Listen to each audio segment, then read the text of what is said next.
Well, good morning, everybody. It's an entire day later, but we had some stuff come up, so unfortunately, I wasn't able to record until this point. And welcome everybody to my reactions and review of the Microsoft or Xbox conference, if you prefer, because it's Microsoft talking about Windows 10 as well as Xbox One, but it is the Xbox conference. So, unlike the previous two videos where I talked about likes and dislikes, there was lots to cover in the Microsoft conference. So we're just going to go down the list. If I missed any events or whatever, then you guys will let me know. But I think I pretty much got everything. So let's go ahead and just go down the line. First of all, they talked about the new Xbox One S. So this is the new slim model.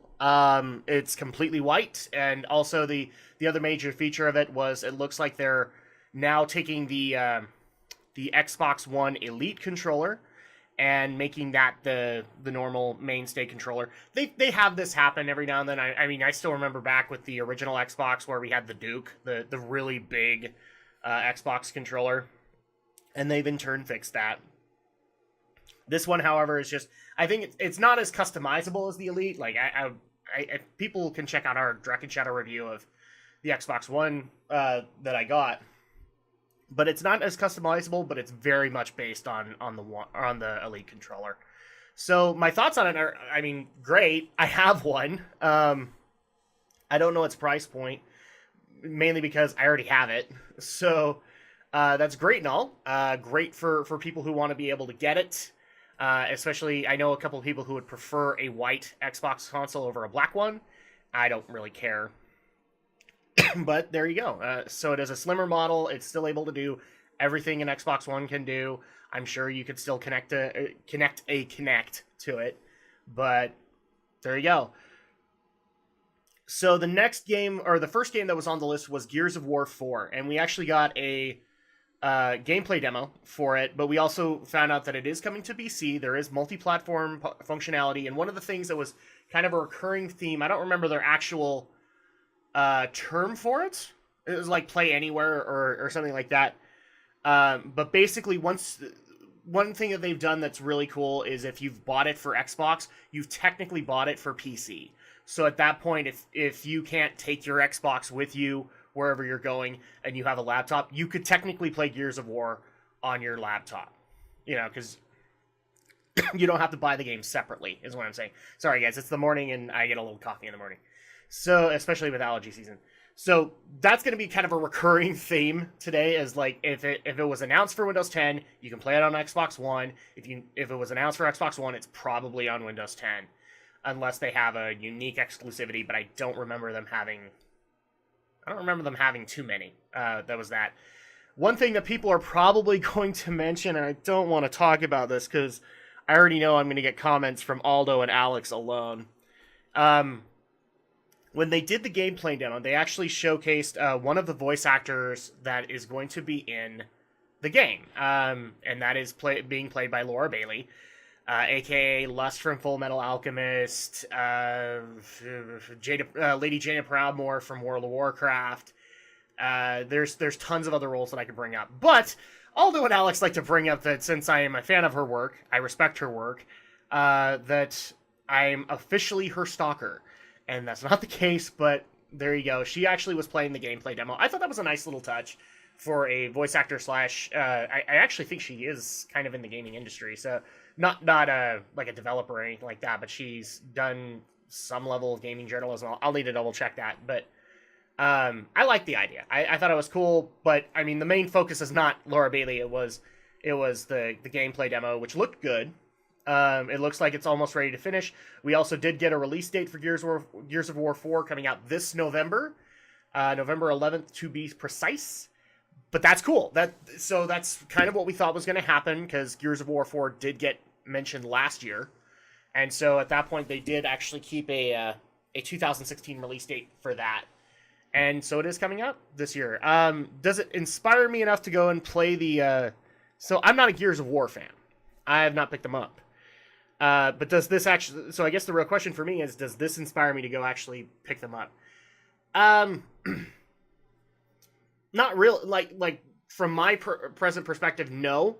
but I've already had a couple of friends kind of badgering me to try the series, so I might just do that. So moving on to the next game, we had Killer Instinct featured, which was basically a kind of connected to Gears, because they had a new character to announce, which was Rom from the Gears series. And that looked cool, because he looked like I was actually really worried that they would, like, if it was Gears connected, it would be Marcus Phoenix. And I just don't think Marcus Phoenix fits into the Killer Instinct universe, but this new character, Rom, he does. And so at that point, I'm not entirely disappointed by that. But I'll be perfectly honest, I've been trying so hard to keep up with Season 3 of Killer Instinct, I just have failed. So, cool. I'm all for it. I mean, I was all for the Rash announcement when that happened for Season 3. So moving on into the next video, or into the next one, we got Forza Horizon 3, I think is what it was called. This is unfortunately one of those whoop-de-freaking-do kind of moments for me, because I'm not a Forza fan, I'm not a Gran Turismo fan. I occasionally played Need for Speed, but I think the last time I played a Need for Speed game was one of the Underground titles. So it looked cool. It looked like a racing game, especially since racing has been kind of a focus for this console generation. It looked really good, but we did get a gameplay demo from 4 different perspectives, and actually kind of showcasing that, you can link up online and join in the same race, because you had one guy off in Australia in a truck, you had another guy off in the Amazon in a Jeep, one guy in Italy, I think, in a Lamborghini, and then the other one, I can't remember where he was, but he was in another kind of muscle car. So then we had them all kind of join up, and that was pretty cool. And it does have a September 27th release date, so Forza fans, rejoice. You're going to get it sooner than you think. The next thing that came up, however, is going to spark some controversy, and I've already gotten people wanting Romney's opinion on this, because he's made his opinion fairly clear. ReCore showed up. So ReCore is the game that's being worked on by, I can't remember the actual, I think the team is called Mac, and it just so happens to have Keiji Inafune, the father of Mega Man, working on it. So we got a lot of gameplay for it. It was basically a huge trailer. We didn't actually get a gameplay demo, but it looked really good. I'm somewhat excited for it. I'm still worried about Mighty Number 9 and how that will affect the sales of ReCore, because I'm really worried that people, out of spite, will just say, no, screw it. You had 3 years to get on Mighty Number 9. Why should I buy ReCore? And you know what? They're kind of justified in doing so. So I have a feeling that this is not going to be a good year for Inafune, but who knows? Maybe ReCore will fix that. And we also did get a release date. I believe the trailer said September 13th, but people might have to correct me on that, because I have actually written down on my notes September 14th. So either I'm wrong or the trailer was wrong. I don't know. I'm wrong either way. But it did look pretty good as far as I was concerned. It looked like a 3D platformer. I do like the fact that you can utilize multiple robots to be able to fulfill your tasks. So it looks good, and it's probably going to make my list of reviews this year. Final Fantasy 15 was up next, which was surprising to me. I thought they would go to the Sony conference, but no, they went to the Xbox One. And we got a gameplay demo of them your little party trying to take down a Titan. Don't get on my case, people. That's what they were calling it in the demo. So if I'm wrong, I'm sorry. I don't even know if this monster's going to make the game. But they took it down. It was very Shadow of the Colossus kind of feeling, or in my opinion, I haven't played the Shadow games, or the Shadow of the Colossus or Eco, but to me it was very much like Lords of Shadow, or God of War, where you had to scale a Titan, except in this case you were just kind of fighting the Titan's arm or its hand. It still looked good. The visuals are still awesome. The combat looks fairly simple to master. I haven't gotten my hands on the demo, so I can't actually say that. But I'm still excited for Final Fantasy 15. I'm glad it got a showcase, at least somewhere. Then The Division came up on the screen, where we just got another trailer. We got more details in the Ubisoft press conference for that, and so we'll cover that a little bit more there. But we got a trailer. Looks okay. With that, we also went into Battlefield 1, because you have to hit that, your Xbox. And again, whoop-de-freaking-do, because I just don't care. However, though, the Xbox players did get an announcement. They get early access starting October 13th, which is, I think, at least a couple of weeks before its actual release date. So you guys can rejoice in that. I don't care. Sorry. Then we actually went into a bunch of new Xbox One features, which are going to be showing up in what they're now calling the Xbox One family. We'll get to that in a minute. So a couple of the ones that they mentioned was Cortana functionality, which is something that I've been talking about for a while, basically being able to use their voice service in your Xbox One. Okay. I don't necessarily need that, but alright. That's me.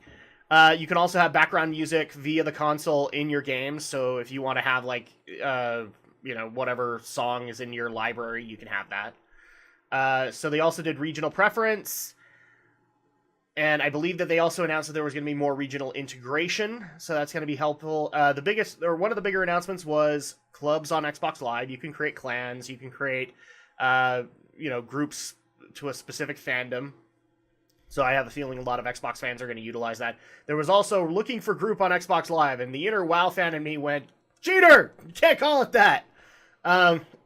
So looking for group is basically if you're trying to get an achievement done, or you want to be able to play some multiplayer on Gears of War with friends, that's how you do it. You can do the looking for group in your club, I'm guessing, and your club can go and dominate. Then they also announced the Arena on Xbox Live, which is basically just more competitive, or ways to play competitively, be able to hold your own tournaments, things like that. So obviously, for hardcore Xbox fans, these are big announcements, and I'm happy for you guys. It's not a big announcement for me because, well, when I play a game, I kind of play on my own. I will play multiplayer occasionally, but not enough to like go join a club or a clan or anything like that. I'll just join into whatever random game I can get into. So the next one that we had after the features was Minecraft, and we got quite a bit of time here. So they wanted to announce some the big one was crossplay functionality with all of the platforms, so you can be able to play with somebody. I'm guessing they're not including PlayStation in this one, but I don't know. The thing is on like 16 different platforms, so I'm guessing when they say crossplay functionality, they want to integrate everybody. But the ones that they had to show, because they were on the Microsoft show floor, was Xbox, PC. I was actually kind of surprised they were able to announce Android. So, and we actually had that crossplay functionality happen while they were on stage, including bringing out John Carmack on VR, because he's now working with Oculus Rift, which was interesting. I kind of made a giggle there just seeing him with the big freaking Oculus Rift on his face. But when he came in, he went into a cave and he's like, "Oh, I love all the dragons here. This is a great place for me to set up my evil scientist laboratory." And I'm like, "Yeah, that's you, John Carmack."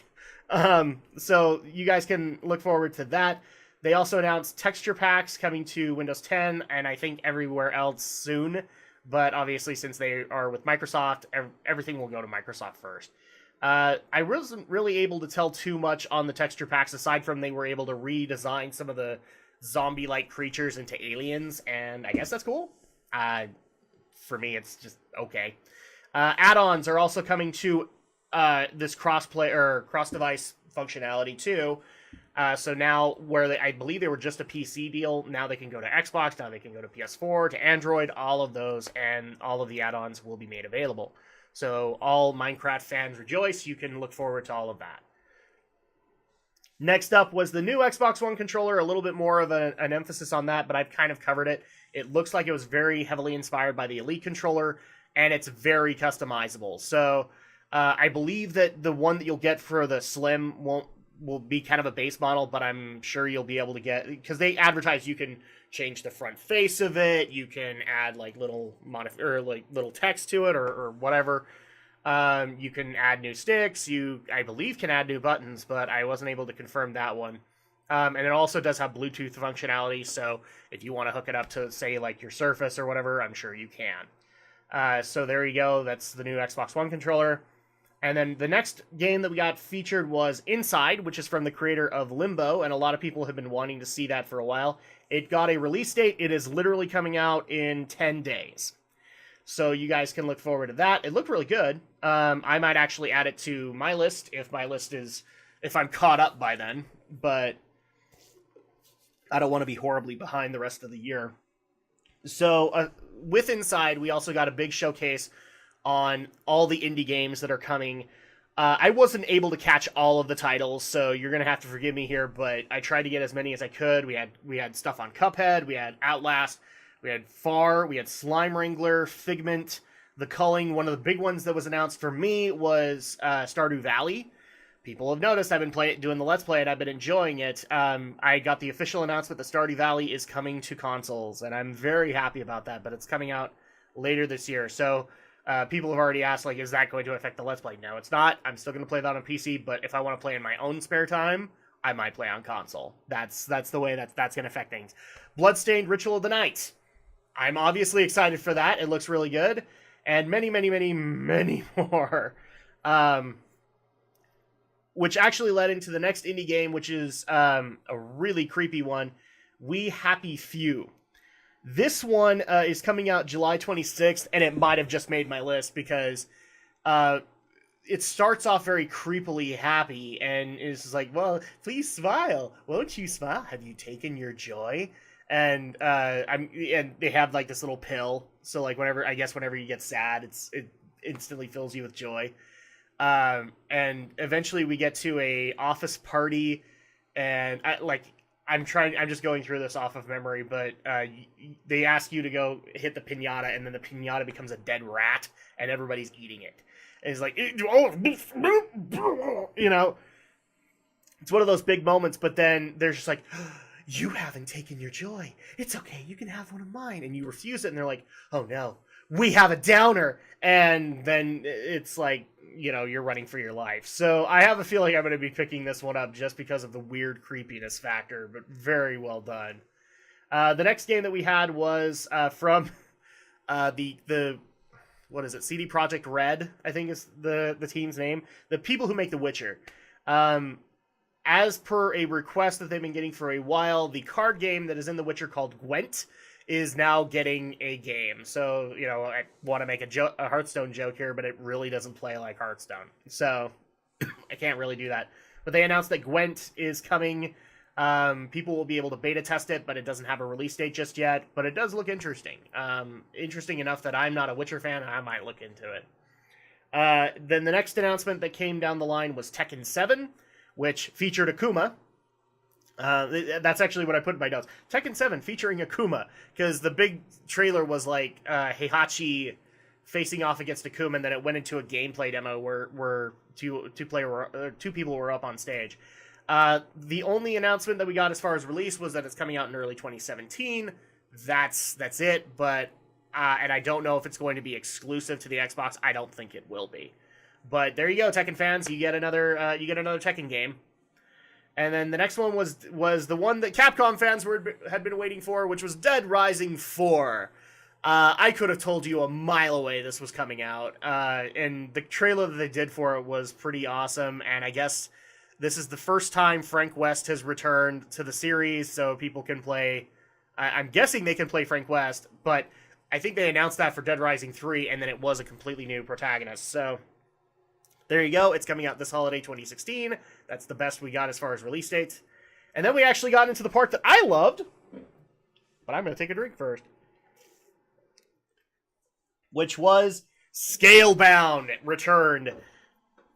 And we got a full-on gameplay demo, including co-op, because now co-op is available. But I will say one thing. Like I think there's still a story mode to this game. I'm not sure, but this is starting to really become more like a Monster Hunter kind of game. So I'm not saying that's a bad thing. I actually like the idea. But everything that we got shown for it just made me want it even more, and I'm still having to wait till 2017 to get it. We got co-op. We got to be able to take down this big spider creature with multiple types of dragons and knights, for lack of a better term. So I'm really excited for Scalebound. The other thing I also want to mention is like it has its own epic score, but I have a feeling this is going to be a big deal in the game. If you want a more Devil May Cry feel, like when the main character puts on the headphones, you were listening to more Devil May Cry-esque music. So I have a feeling that'll be a thing. So if you don't like the epic scores of dun dun dun dun, then you can listen to like the hardcore rock to take things down with. So the next game that they had up was a gameplay demo and a trailer for Sea of Thieves. This is the pirate MMO that was from Rare. And we got to get a little bit more information on it, but it's looking more to me not necessarily an MMO, but more like, you know, create your own adventure kind of thing. And that might have been the better direction to go, because I was kind of wondering how they were going to do MMOs when, in my opinion, like MMOs are kind of dying. You know, Bethesda conference aside, I get it. You have 7 million players on Elder Scrolls Online, but after talking to some of the friends that I have that are playing ESO, they aren't really doing it for the multiplayer experience. They're doing it for the single-player experience that you can have going and leveling up and things like that. And frankly, Tor fans, that's what you do too. Yes, you may play multiplayer, but a majority of it is just for the story.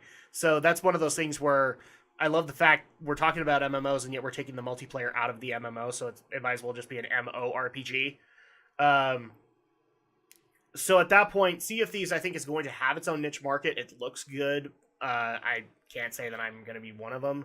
I have a feeling people are going to ask for it for multiplayer, and maybe that'll be fun. But yeah, not just not that interested into Sea of Thieves. Looks good though.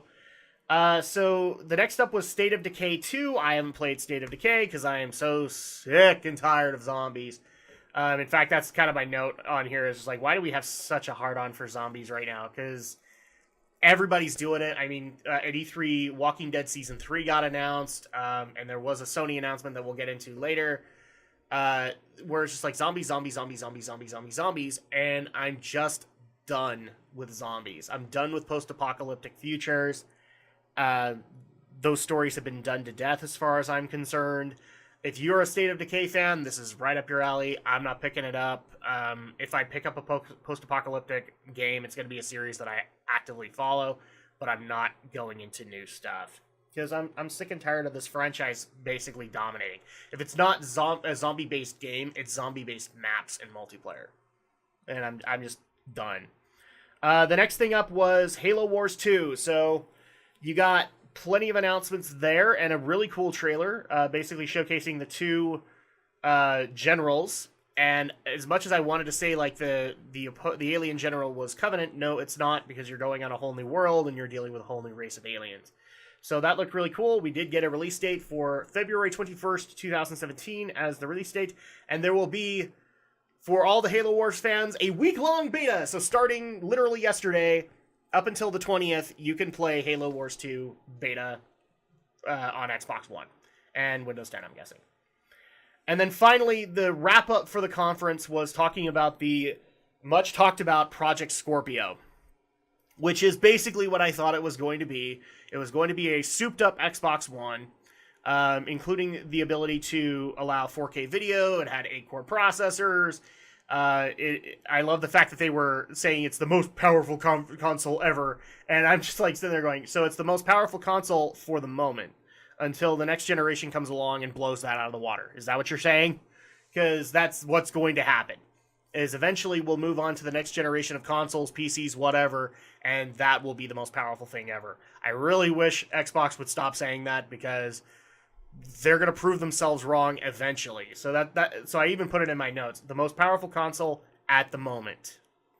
So at that point, my thoughts on Scorpio, I don't really have a thought on Scorpio because A, we didn't get to see a box, B, we didn't get to see a price point, and C, I already have an Xbox One. It's not like I'm going to go out and foot forth another $500 or whatever to get another Xbox One just because it's slightly better spec-wise. I mean, the biggest question that I had with that and the PlayStation 4 Neo is, can I still play my PS4 games, or are these going to be PS4 Neo games? And everything points to, nope, they are going to be PS4 games. Then why the crap do I care? So at that point, congratulations, Xbox. You're putting forth all this effort, and nobody, at least as far as I'm concerned, nobody really cares, because either you have your Xbox One or you're not getting one. And so and it's one of those things where I want to emphasize, it's been 4 years, Xbox and PlayStation. Do we really need new variations? Don't get me wrong, I know that the PS3 had different hard drives and different variations. I know the Xbox One, or the 360 did too. But it's like, it's been 4 years. I would much rather have you focus on games than on new consoles. Or on souped up consoles, personally. And that's my viewpoint. Like, the Slim idea was a good idea. And I have a feeling that we'll probably get a PlayStation 4 Slim at some point. But, again, I have them. So it's hard for me to say that I remotely care about the Xbox One Slim or Project Scorpio. I really don't. So that pretty much wrapped up the Microsoft conference. There was a lot to cover there. And that's going to go ahead and wrap up. So overall, I think the performance from Microsoft was fairly solid. I thought it was an okay conference. It had some good moments, but most of it was just for me. But that's going to go ahead and that's pretty much my assessment of it. It was okay. I don't think there's going to be people who are disappointed.